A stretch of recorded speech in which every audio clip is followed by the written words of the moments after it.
Hola, bienvenido a nuestro canal.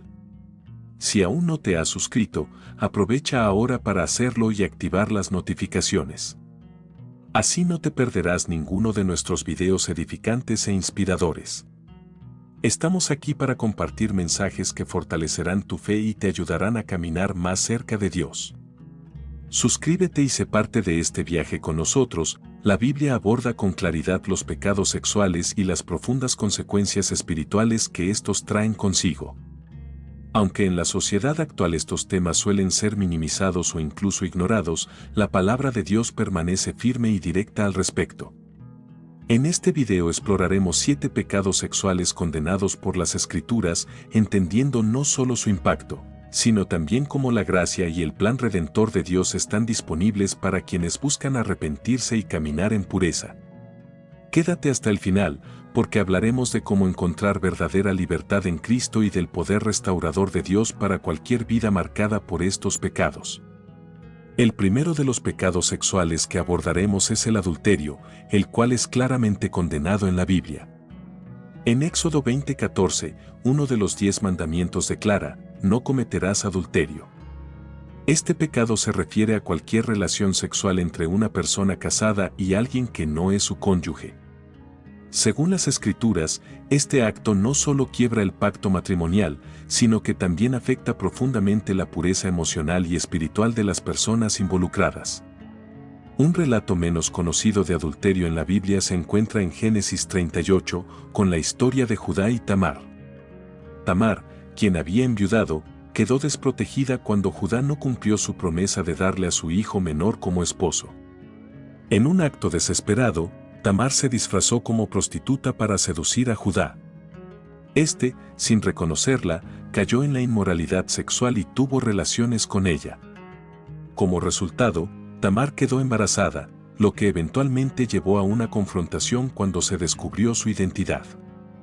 Este relato muestra cómo el pecado sexual y la falta de responsabilidad pueden generar vergüenza, conflicto y consecuencias duraderas, afectando incluso el legado de Judá, que más tarde se convertiría en una de las principales tribus de Israel. Otro ejemplo emblemático de adulterio lo encontramos en la historia de David y Betsabé, narrada en 2 Samuel 11. David, a pesar de ser llamado un hombre conforme al corazón de Dios, cayó en adulterio al desear a Betsabé, esposa de Urías, después de verla bañándose. Llevado por sus deseos, la hizo traer a su palacio y cometió adulterio con ella. Este acto desató una serie de trágicas consecuencias. Betsabé quedó embarazada, y en un intento de ocultar su pecado, David organizó la muerte de Urías en el campo de batalla. El adulterio de David no solo impactó profundamente su vida personal, sino que también trajo caos y sufrimiento a su familia y su reino. Este relato nos recuerda lo destructivo que puede ser el adulterio, pues no solo daña matrimonios y familias, sino que deshonra a Dios, quien valora la fidelidad en el matrimonio. Jesús también habló de este pecado, advirtiendo en Mateo 5:28, cualquiera que mira a una mujer para codiciarla ya ha cometido adulterio con ella en su corazón. Esto enfatiza que el adulterio no es solo un acto físico, sino que comienza en el corazón y en la mente. Si estás en una relación matrimonial y has caído en adulterio o has comenzado a buscar fuera de tu compromiso, es vital reconocer la seriedad de este pecado. No solo afecta a las personas involucradas, sino que también rompe tu comunión con Dios. Sin embargo, la historia de David nos da esperanza. Después de ser confrontado por el profeta Natán, David se arrepintió sinceramente y clamó a Dios por perdón. En el Salmo 51, David expresó: lávame más y más de mi maldad y límpiame de mi pecado. Salmo 51, 2. Este arrepentimiento genuino marcó el comienzo de su restauración espiritual. Restaurar un matrimonio después del adulterio es posible, pero requiere valentía y humildad. El primer paso es confesar el pecado a Dios y al cónyuge, como nos enseña Proverbios 28 horas y 13 minutos, el que encubre sus pecados no prosperará, pero el que los confiesa y se aparta alcanzará misericordia. Este es un proceso difícil, pero esencial para la sanación. Reconocer el daño causado, pedir perdón y comprometerse a cambiar son los pilares iniciales para la restauración. Además, es importante buscar ayuda externa. La consejería cristiana puede ser una herramienta clave para reconstruir la confianza y sanar las heridas profundas que el adulterio ha dejado. Un consejero cristiano puede ofrecer una guía basada en principios bíblicos y estrategias prácticas para la reconciliación y la restauración del matrimonio. Finalmente, para superar el adulterio y restaurar un matrimonio, debe existir un compromiso renovado con la fidelidad. Esto implica no solo el perdón mutuo, sino también un esfuerzo por fortalecer el vínculo emocional y espiritual. Las parejas pueden beneficiarse al dedicar tiempo a actividades devocionales juntos, como la oración y el estudio de la palabra de Dios, permitiendo que su relación crezca en comunión con el Señor. Restaurar la confianza no es un proceso inmediato, pero con la gracia de Dios, el amor y la fidelidad pueden renacer, trayendo una nueva esperanza a la relación. El adulterio tiene el potencial de destruir matrimonios, pero el arrepentimiento genuino y la búsqueda activa de restauración pueden sanar cualquier herida. Bajo la gracia de Dios, un matrimonio quebrantado puede ser renovado y la fidelidad restaurada. Esto nos recuerda que Dios siempre está dispuesto a perdonar y ofrecer una nueva oportunidad a quienes lo buscan con sinceridad. El segundo pecado sexual que la Biblia condena es la fornicación. En 1 Corintios 6:18, el apóstol Pablo exhorta: huid de la fornicación. Cualquier otro pecado que el hombre cometa está fuera del cuerpo, pero el que fornica contra su propio cuerpo peca.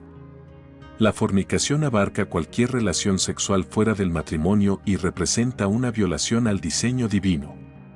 Este pecado afecta profundamente nuestra comunión con Dios, ya que nuestros cuerpos son templos del Espíritu Santo y la inmoralidad sexual los contamina. Un relato notable relacionado con este tema es la historia de Rahab, la prostituta de Jericó, descrita en Josué 2.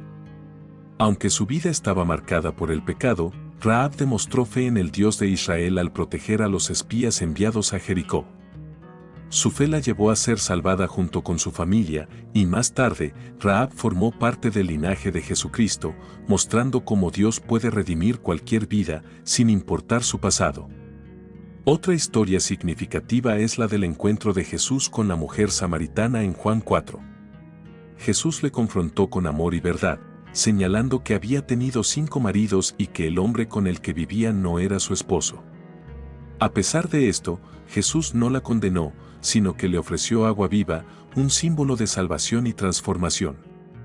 Este encuentro nos muestra que, independientemente del pecado, Jesús ofrece esperanza y una oportunidad de cambio. Para superar la fornicación, el primer paso es romper con las relaciones inmorales y consagrar nuestros cuerpos a Dios.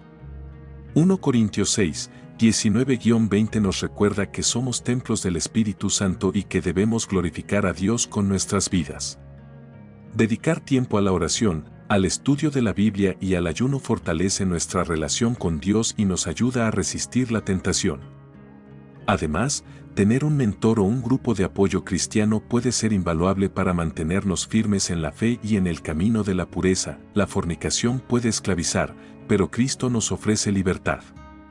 Al igual que la mujer samaritana, quienes buscan dejar atrás el pecado y rendirse a Dios encontrarán restauración y fuerza para vivir en santidad. El tercer pecado sexual que abordaremos es la homosexualidad, un tema que la Biblia trata con claridad y que debe ser enfrentado con amor y verdad. En Romanos 1, 26-27, Pablo declara: por eso Dios los entregó a pasiones vergonzosas.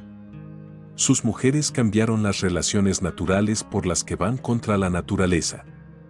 Asimismo, los hombres dejaron las relaciones naturales con la mujer y se encendieron en pasiones los unos con los otros. Este pasaje señala cómo las prácticas sexuales fuera del diseño divino se alejan del propósito original de Dios. Un ejemplo que refleja las consecuencias de la inmoralidad sexual es la historia de Sodoma y Gomorra en Génesis 19.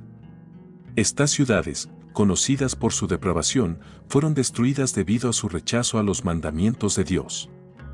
Aún así, antes de la destrucción, Dios mostró misericordia al advertir a Lot y darle la oportunidad de huir con su familia, subrayando que, incluso en medio del juicio, Dios ofrece una salida para aquellos que buscan arrepentirse. La enseñanza bíblica subraya que las relaciones homosexuales no están dentro del diseño de Dios para la sexualidad humana. el cual fue creado para la unión entre un hombre y una mujer dentro del matrimonio. La restauración de la vida en la luz de la verdad bíblica comienza con un paso fundamental: reconocer quiénes somos en Cristo.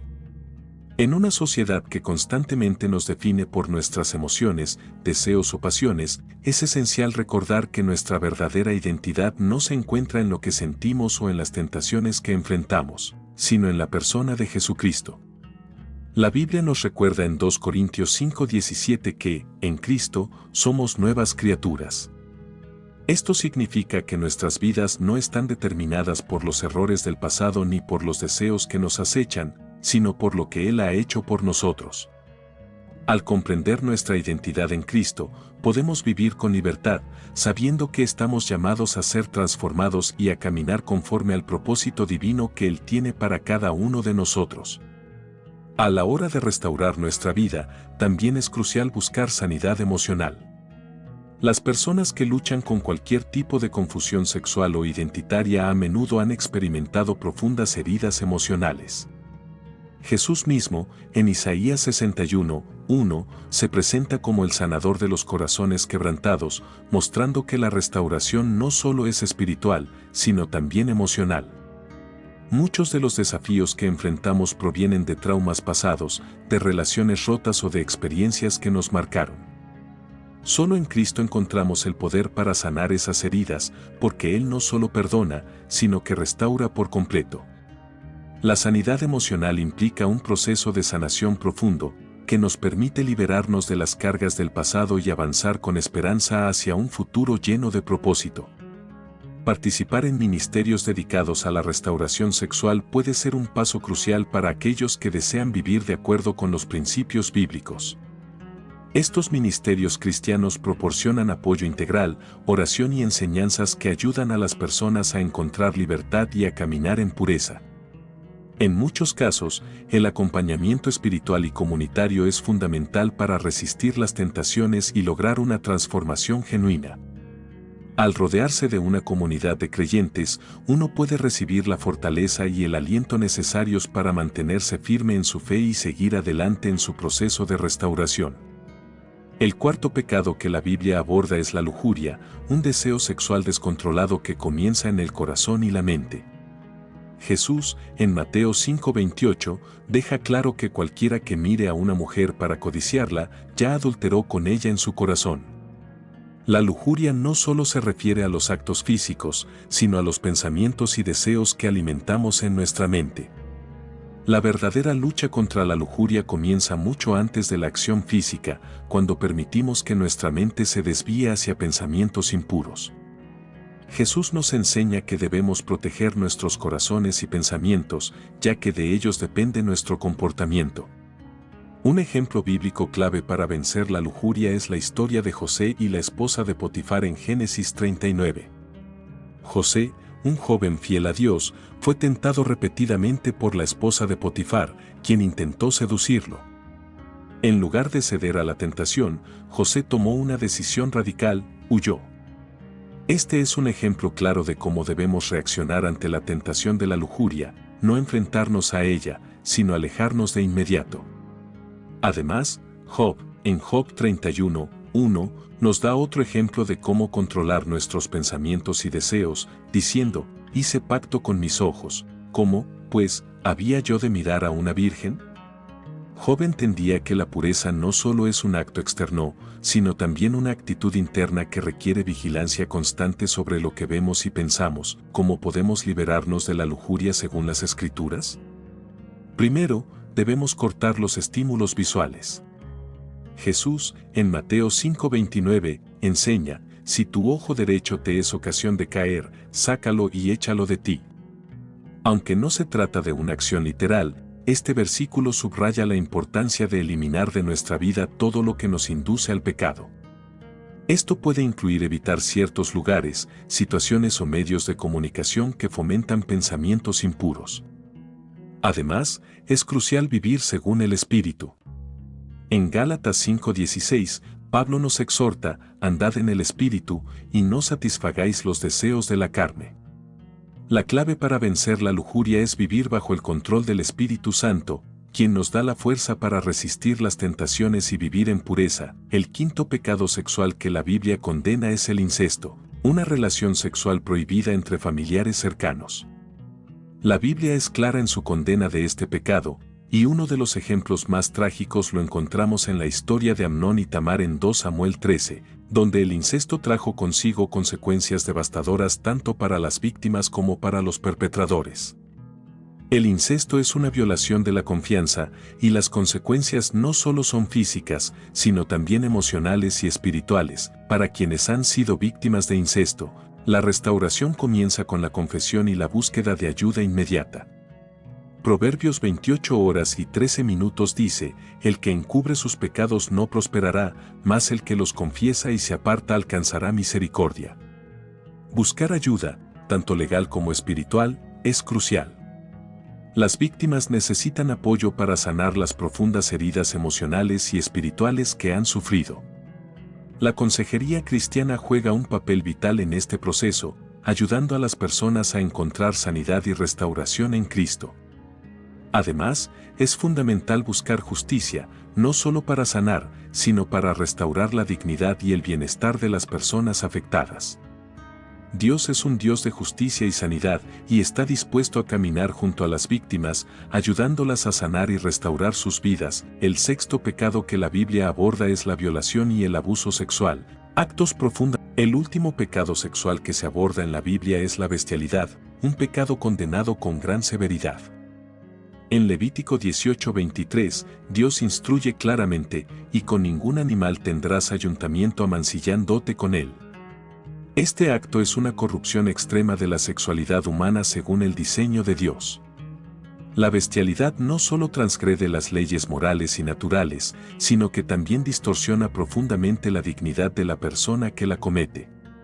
Es un pecado que trae consecuencias devastadoras tanto a nivel espiritual como emocional. Aunque no se presentan ejemplos bíblicos específicos de este pecado, las estrictas prohibiciones en la ley de Moisés nos muestran cuán ofensivo es ante los ojos de Dios. La bestialidad no solo es una perversión de la sexualidad humana, sino también una grave desviación del propósito divino para las relaciones sexuales que deben tener lugar dentro del matrimonio entre un hombre y una mujer. ¿Cómo pueden las personas encontrar pureza